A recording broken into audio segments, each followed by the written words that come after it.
So Amoraleza is first and foremost my family home. It's also a community. It's a retreat center where we work with what we like to call holistic shamanism, mainly with plant medicine, with nutrition, with reconnection with nature. And we're based in the Alpujarra Mountains, which is on the southern side of the Sierra Nevada in Granada, Spain, in a very alternative area where there are many different people, many foreigners who've come to live here to explore a different way of living, a more natural way of living, and where there's a very big spiritual vibe.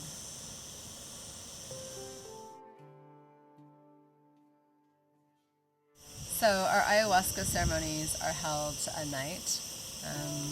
They generally go on for somewhere between 6 to 8 hours. And I'm the one who leads the ceremonies, and I'm accompanied by a team. So I have a team of usually between 6 and 8 people. It depends on how many people are joining the ceremonies. So for the smaller ceremonies, we obviously have a smaller team. For the bigger ones, we have more support. So that we're always having a good ratio of participants and helpers to make sure that everybody feels cared for and that everything is covered. So all our team members are also musicians. So the team is very feminine at the moment. We've had many different people helping out, but at the moment we are mainly 4 women holding the space. And we play music. We're always supporting people in any difficult processes. So my philosophy is to let everyone do their own healing work within the ceremony space. But if someone is having a hard time, then we're always there to help them out with some cleansing, with some words of guidance, with a hug if it's needed, and also to support people physically as well. If someone needs help to get to the toilets, we clean people's buckets, so any kind of extra support that people we need. So that's one of the most important things for me, is to make sure that everybody in the ceremony is safe and is able to feel as comfortable as possible within their own personal process. So we always have our eyes just watching everybody in the space and guiding people through the process with the music. We have 2 different spaces where we do the ceremonies. We have a temple space, which is a yurt, and then we have a larger space, which is a dome. So in the yurt, we can fit about 20 people, and in the dome, our ceremonies are generally between 20 to 40 people. So with these 2 spaces that we have, in the summertime when the weather is nice, then we have the dome, which is up. And so all the summer ceremonies are in the dome, and during the cooler months of the year, when the autumn comes until the early spring, then we have our ceremonies inside of the yurt space. Within both of these spaces, each person has their own personal space. So everyone has a cushion or a mattress, depending on how many people are inside of the space. And we separate men and women, so men are on one side, women on the other side. And one of the things that we also ask during our ceremonies is that everyone just does their own work, so people aren't interacting with each other, touching each other. Everyone is just concentrated on their own work. Then within the space as well, we have the fire in the center when we're in the dome, which is a beautiful energy as well, to be able to be around the fire. And the space there is for dancing.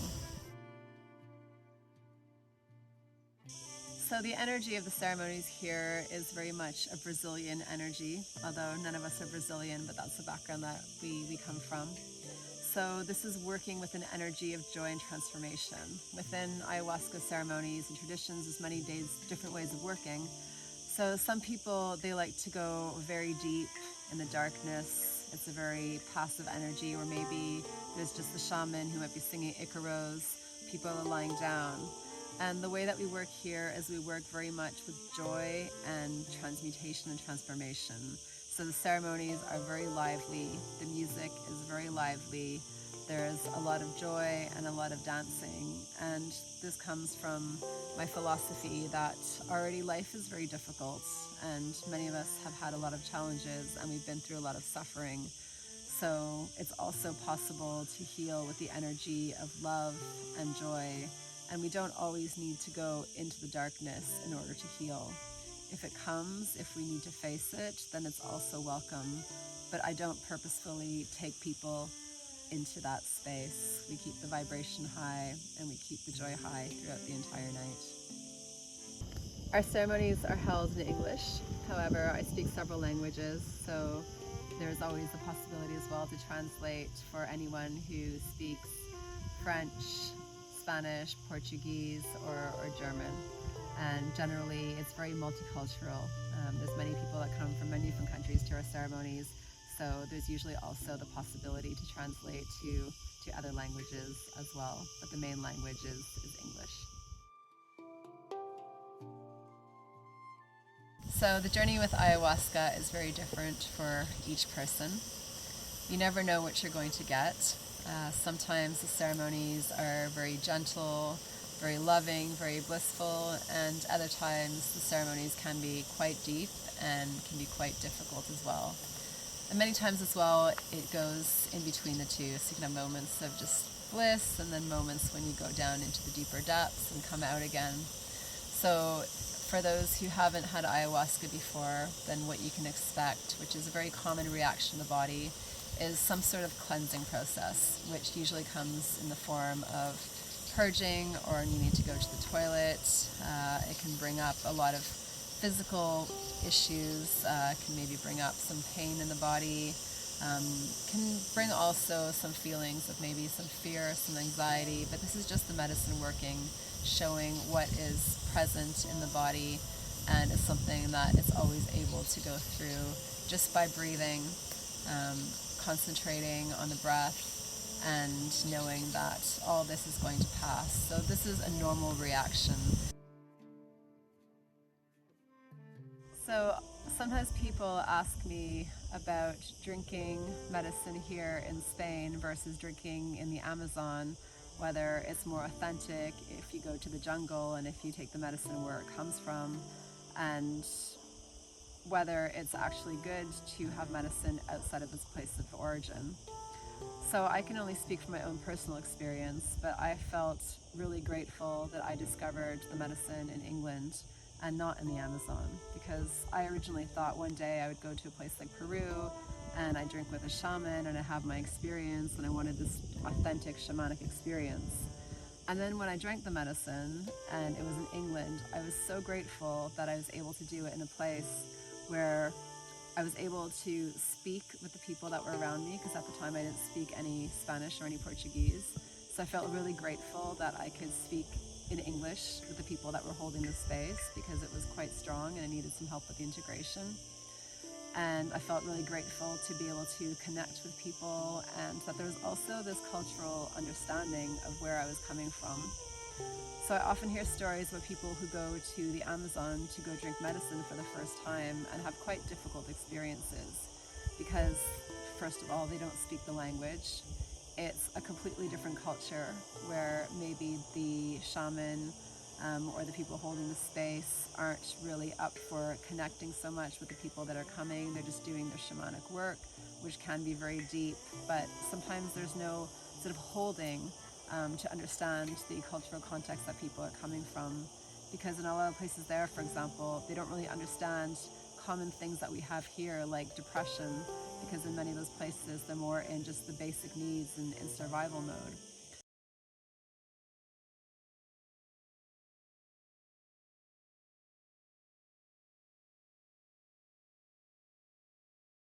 So I have had as well many people who've come here afterwards, after having quite strong experiences in the Amazon and not being able to fully integrate it, and then coming here in order to integrate the experiences that they had there. So I sometimes feel that culturally it can be actually more appropriate for people from the West to drink in the West, where they're going to be held in a way that they're better understood by the facilitators. Also, when you go into a place like the Amazon, then there's a lot of other things that you need to contend with.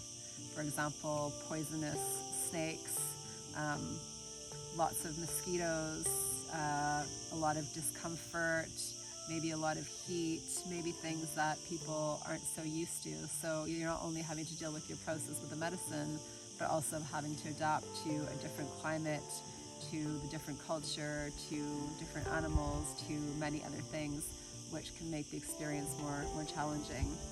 So I feel like this is as well like a bridge, because we do try to keep things natural and try to keep things quite basic, so you still have that connection with nature, but also this bridge with making it as well a bit more comfortable, especially culturally for people who are from the Western world. And generally here we welcome people from all over the world. We have people that come from all over Europe, we have people that come from Australia, people that come from Africa, from India, even people who come here from South America to come and drink with us here. So here it's very understanding of many different cultural needs and of many different backgrounds. So I often get asked by people if they should drink the medicine, if I recommend drinking medicine. And I never recommend to anyone that they should drink the medicine because I think it's a very individual choice. I know how to hold the space for medicine, but I don't know what's going on inside of anyone personally. And it's a big responsibility when you're serving medicine. So when you serve medicine to someone,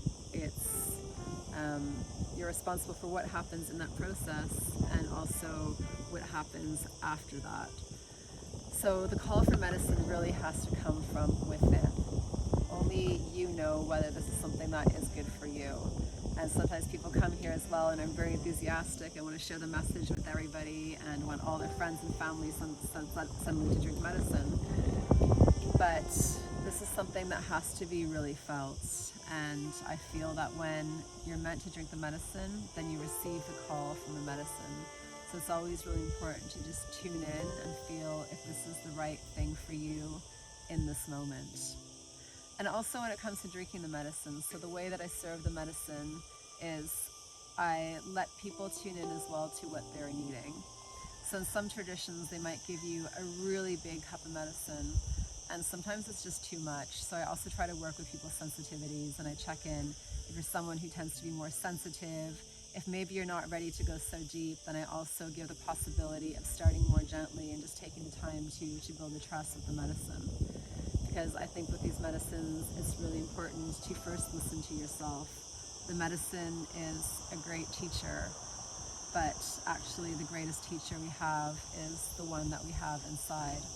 So it's always really important to just connect with the heart, connect with the feeling, and to listen what is happening inside of you, the inner guidance.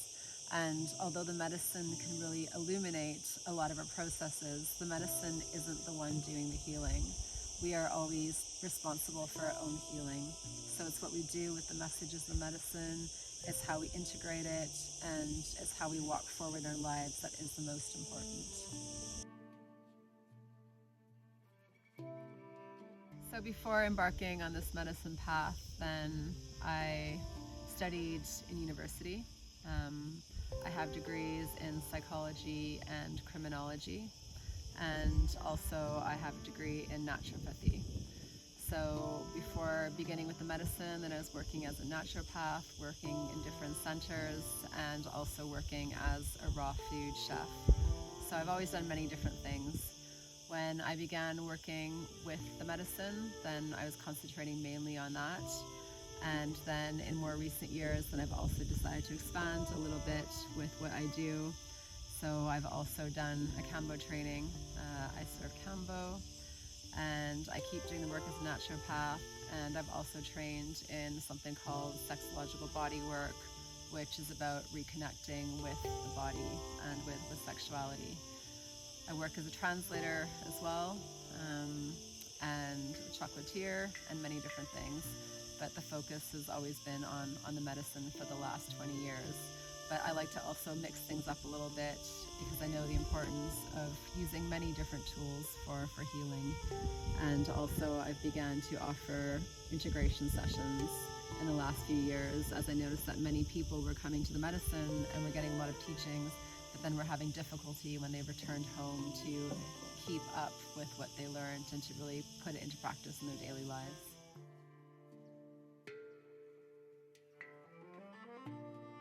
So I discovered plant medicine in 2005. and I was just catapulted into the world of plant medicine.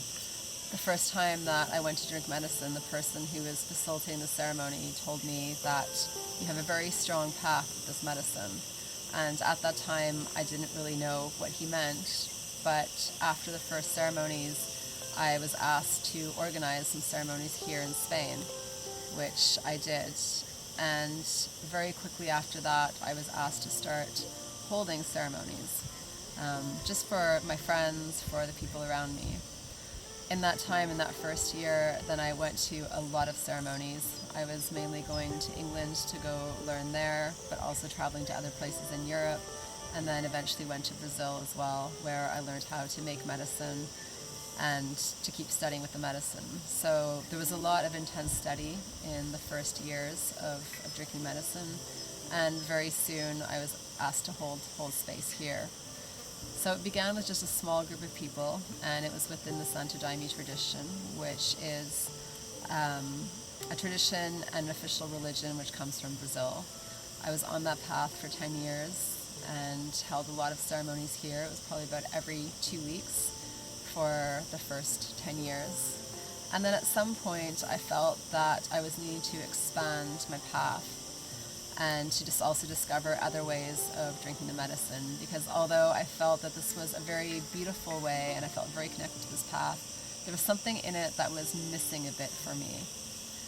Because it was something that came from a different culture, because it was something that was coming also from a Christian tradition, which didn't feel like it was really my own. So I started to explore drinking medicine with other people, with other cultures, with shaman, and from there I found something that really resonated for me. Because when I began, I was lucky enough to begin in England, where the people that were holding the space were speaking English, so I could communicate with them, and there was a lot of cultural similarities to my own culture. And once I was immersing myself more into the Brazilian traditions or other traditions from South America, then somehow I didn't feel that same connection. It didn't speak to me in the same way. And as I'm someone who, my own background comes from many different cultures, so I like to tie together, to bring in all these different cultures, all the different aspects, so that when I hold my ceremonies, then I speak to many different people at once. And sometimes I feel that with traditional lineages, even though the wisdom is there and the force is there and there are incredible ceremonies and incredible lineages, sometimes as a Westerner I was feeling like I couldn't really identify with it. There was something in it that I just couldn't really connect with, and I always had this feeling of somehow being an outsider and not really being able to fully go into those lineages. So at that point, after 10 years of working exclusively with Santo Daime, I decided to open to something a bit different and to start bringing in other music, other songs, always within the ayahuasca tradition, but that were in different languages. And in that way, it was able to reach a lot more people, and the words also resonated a lot more with me. So throughout this journey of having worked with medicine in different ways, then what I do is I integrate all these different things, the kind of best things that I find from each different tradition, the things that resonate most with me, and I just weave those all together into the ceremony. So in a ceremony, you will hear songs that will be in English, in Portuguese, in Spanish, in Hebrew, in Arabic, in Japanese, in French, in whichever languages that we speak here. And in this way, for me, it is the way that I create connection between people, where everyone somehow can feel that they are able to connect to some element of the ceremony. So this is the work that I do now. It's just an eclectic mix of many different traditions, many different paths, and something that I hope can resonate with all the different people that come here. So outside of the ceremonies, we also offer different types of sessions. We offer mediumship sessions with one of our team members, Veronika, who is a very gifted medium, and she offers one-to-one sessions during the retreats, also outside of retreats. She also is trained in traditional Chinese medicine and works with acupuncture. Then we also have other people that come in as massage therapists, working with different types of massage. We have one person as well who offers shamanic drum making workshops. I also offer naturopathic sessions and work with a healing modality called sexological bodywork. And after the retreats as well, for anybody who is wanting to work with any kind of integration, then I offer one-to-one online integration sessions. Another session which we offer is kambo, which is medicine that comes from a frog.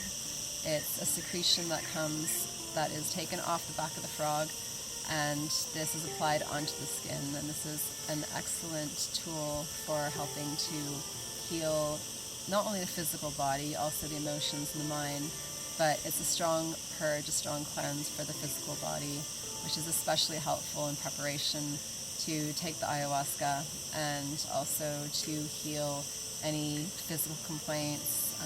It's used a lot in people who are having autoimmune disease and any other kind of problems, people who might feel stuck in their lives. So these are all things that can be booked either during the retreats themselves or before or afterwards.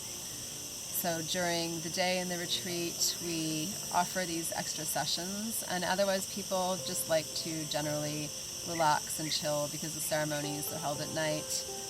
It can be quite intense work, so during the daytime people like to hang out by the pool, lie around in the hammocks to just connect and socialize in the communal areas.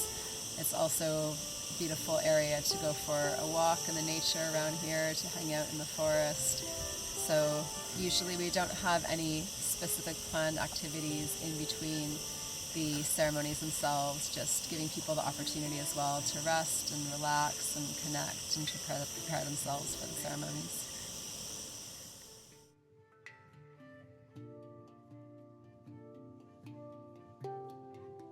So we work a lot with nutrition here, and as I mentioned earlier, that we work with holistic shamanism. So we try to integrate many different things, knowing that healing comes from many different modalities, and nutrition is incredibly important because what we put into our bodies is how we are creating ourselves, how we are creating our bodies, and also what we are feeding our mind and our soul. So here we work with nutrition in the sense that the food is an important part of what we do.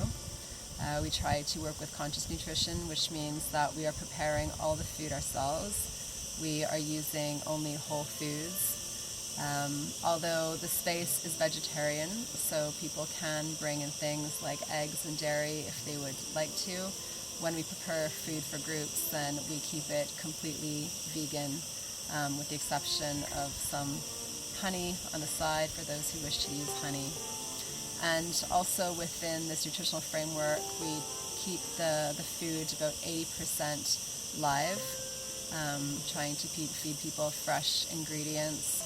So a typical meal at Amoraleza is always a big salad, and then we have something else that might be like a carrot salad, a tomato salad, something fresh, something vibrant.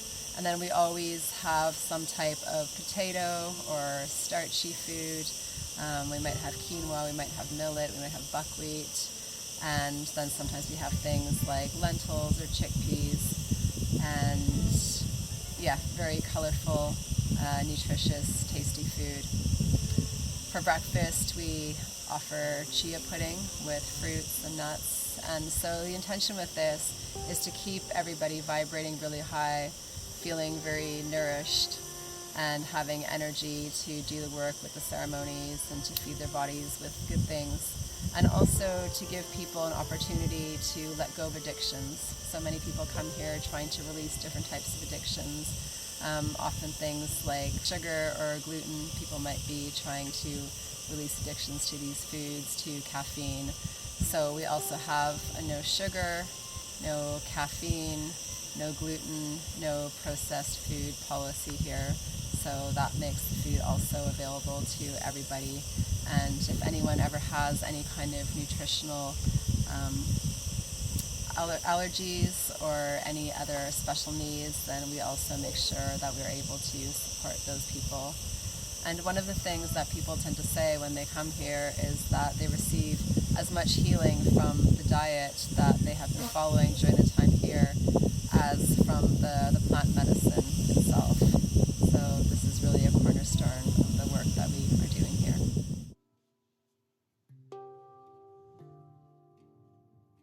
So the land is a beautiful piece of land. It's 4.5 hectares, and it's quite unusual in this area because it has very large flat terraces. So there's about 100 olive trees in the land, lots of almond trees, figs, kakis, many other fruit trees. It's quite a dry area of Spain, and it's overlooking the valley below, so it's in the mountains. So this is an area where a lot of people come to go hiking and to reconnect with nature. So we like to keep things simple, and that's why we deliberately choose to have things like compost toilets and outdoor showers. But at the same time, we understand that many people aren't used to this kind of living, so we try to bring something that's in between. So while the showers are outdoor, there is still always hot water available. We have compost toilets, but they are very comfortable and we keep them very clean. So we try to bridge these two worlds between city and nature so that people can find some sort of connection with nature without being too uncomfortable. And we always offer different options of accommodation. So for people who are wanting more comfort, then we have some rooms which are made out of hemp construction, which are quite cool. And then we also have yurts. And then for people who are wanting to be a bit more connected to the nature, then they can also stay in bell tents, which are glamping style tents, and otherwise to just stay in tents and camp. So we have a shared outdoor kitchen, which is quite spacious, and that's where we serve all the food for all the guests, for all the retreats. There's always tea and fruit available, and outside of retreat times, then people are also welcome to use the kitchen to self-cater. We have a vegetarian kitchen, and all the food we serve here is vegan. So here we're completely off-grid, so we're using solar power. We have good solar power, which means that we have electricity in our main spaces, and we have electricity in some of the accommodation spaces. For the accommodation spaces where there isn't electricity, there's still a power point where people can charge phones and charge computers or whatever else they need. However, having said that we have electricity, we also like to keep the connection between people. So we also make sure that when we're together in spaces, we ask people not to use their phones and to bring that into the public spaces so that we can keep staying connected with each other and have a little digital detox as well. But then of course people are welcome to use any of their devices when they're in their own personal spaces away from the rest of the group. To get to Amoraleza, there's different ways of getting here. So generally people are flying into Malaga Airport, which is about 2 hours away. Granada is the closer airport, however, there's generally less frequent flights from other places. So from Malaga Airport, people choose to either come by rental car, or we also offer a private taxi service, which is door to door. And there's also a bus connection that brings people to the closest town, which is about 15 minutes away from us. And from there, we pick people up. We have a shuttle service that we offer when people arrive and to drop people off again. We first came to the land in 2006 and then started to develop it already a few months later. So from 2007, we were already working here, holding ceremonies here, and then Amoraleza was actually created in 2013 as an association. When we arrived, there wasn't much here. There was just a stone house and a swimming pool, and little by little with my family we began to create many different structures, ceremony space, and from that place Amoraleza began to evolve. And over time, we've had many different people who've come to live here, who've helped out as volunteers, as community members. And so it's always been a place of a lot of dynamic movement, a lot of people coming and going, staying for sometimes months, sometimes years, contributing their help and creating what it is today, which is a retreat center where a lot of people come throughout the entire year to receive healing from plant medicine.